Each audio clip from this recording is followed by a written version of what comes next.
How's it going, everyone? I'm Chase Lee reporting for DallasMoviescreens.com, and I got another movie to review for you guys, and that would be A Ghost Story. Now, this one comes from the distribution and production indie giant known as A24. They're notorious for picking the most unique, obscure films, indie films, putting it into the fray and seeing it, try to chew out some of the box office in theaters. And sometimes it works, sometimes it doesn't. But I applaud the balls that they have, because that would just scare me as an investor. But they are good at what they do, because they really kind of showcase these films that would otherwise probably not be seen by many people. So this is their newest one, and I gotta tell you, after watching the trailer, I was really excited to kind of see this unique take on grief and just kind of like letting go of someone that you once loved and, trying to move on and whatnot. It could have been really kind of, emotional and really like kind of gut punching and really kind of hit you in the feels. And so I was really looking forward to it. So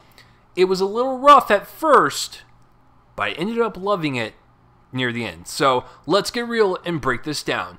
So director David Lowery, who very oddly enough directed Pete's Dragon last year, the family film PG, and it's like, this is a humongous jump. So it's definitely two different ends of the spectrum in terms of storytelling and just filmmaking in general. So I applaud that. It's got some diversity. So with David's directing, he kind of brings us into this like surreal out-of-body experience of what it's truly like with a person that has passed on and their spirit's just kind of wandering throughout Earth, not really knowing where to go and just kind of stuck in a limbo, so to speak. And it's really like hauntingly depressing, no pun intended.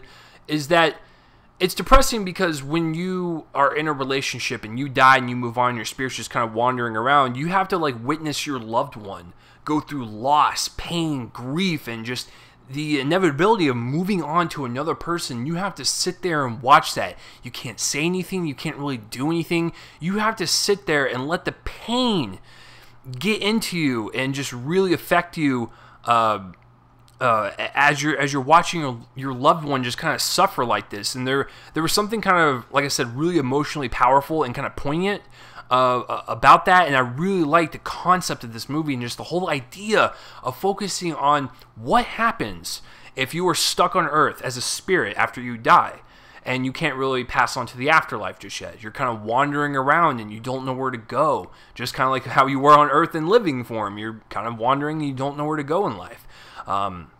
So yeah, the idea and the concept of this movie alone is absolutely amazing. Like I said, it felt so fresh and so new, and I really felt like David Lowery was really kind of tapping into kind of an emotional past. I don't know what has happened to this man, but I could really tell there was a lot of passion put into this movie just from the actual story alone. So I applaud him for that. Speaking of the story, I will say, like I said at the beginning, the first act of this movie is rough to sit through. The cinematography and the pacing alone are slow. They are lethargic. It gives you that slow burn to really kind of sink into you as you're watching this as a viewer, because this is one of those films that it's not fast-paced.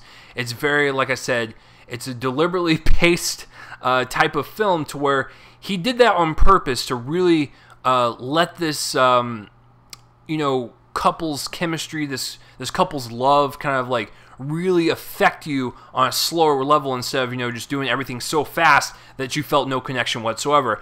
I felt like that was a downfall a bit, because the movie was such a slow burn. I kind of checked out in the first act, like I said. And to be honest with you, the acting, like Rooney Mara is good, Casey Affleck is good. He does a lot of good stuff with not really saying anything at all. I mean, there's a lot of great acting that goes along, but I wasn't like blown away by their acting, and I wasn't really compelled by their relationship in the beginning because I was so turned off by the pacing of the film. But towards the end, I actually got on board with the relationship, and I really felt something there towards the very end. So it was a little bumpy at first, but towards the end, I really got invested into what was going on. And that all has to do with a couple of things, actually. Not only the idea and the concept, but moving on to the cinematography. This is in a 4:3 ratio. It's in a square. So it's not in widescreen where you have this nice long frame with black bars at the top and bottom. You have black bars on the left and right. And so what David Lowery was trying to do was make this story more intimate. When you close off the frame like that, you're basically telling the audience, like, this is going to be a very, like, somber, very intimate story about two people that genuinely love each other. It's a true type of love. This isn't fake. This isn't Hollywood eyes. This is like, he wants to just show real people being in love and going through this tragedy together, and that's what the cinematography kind of indicates. And so the film looks good overall. There's some interesting shots that have to do with the ghost itself, and some landscapes and whatnot that are really well done, but the closed-off cinematography does kind of add to the experience just a little bit, and it was something different. I always like it when filmmakers can kind of switch it up. It doesn't have to be widescreen all the time. Let's change it up. Let's do something different. And the other thing that kind of made the movie a little bit more emotional than than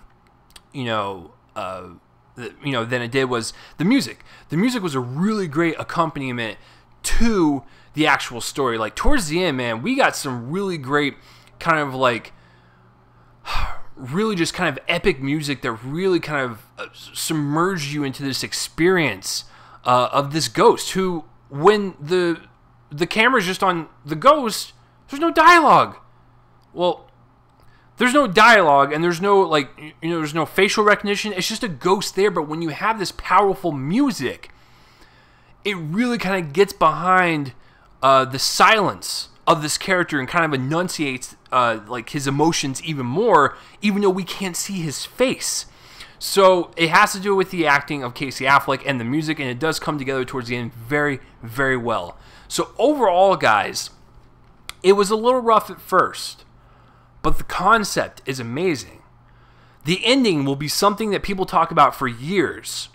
The acting is good. I'm not going to say it's great, but it's serviceable. It gets better towards the end, but it's serviceable. And then, of course, the cinematography is really great. The music's really great. And just the overall impact of the ending just left me kind of speechless in the theater for a little bit in the best way possible. And I want to revisit this film again and kind of pick up on little hints and whatnot. But that whole first act, I was a little worried for it. But I do think overall, even with its flaws, it is a top 10 contender. It might be my bottom 10, not my top 5, but bottom 10 for sure. And so I'm going to give A Ghost Story a B+. Yeah, I think I'm comfortable with that grade. I don't think it will ever reach A territory for me just because that it's a slow burn. I will tell you that. I don't mind slow burns. I don't mind taking your time with your characters and your shots, but sometimes the shots lingered on a little too long. So what about you guys? Have you seen A Ghost Story, or have you even heard of it? Comment place on my face and let me know. It is definitely a unique take on grief and just loss and the pain that comes with it and the suffering that you have to experience as a spirit as you watch your loved one in that said stage. So yeah, recommend it quite a bit actually. So yeah, so let me know down below. I am Chase Lee reporting for DallasMoviescreens.com, and tune in next time for whatever I review next. I will see you guys later.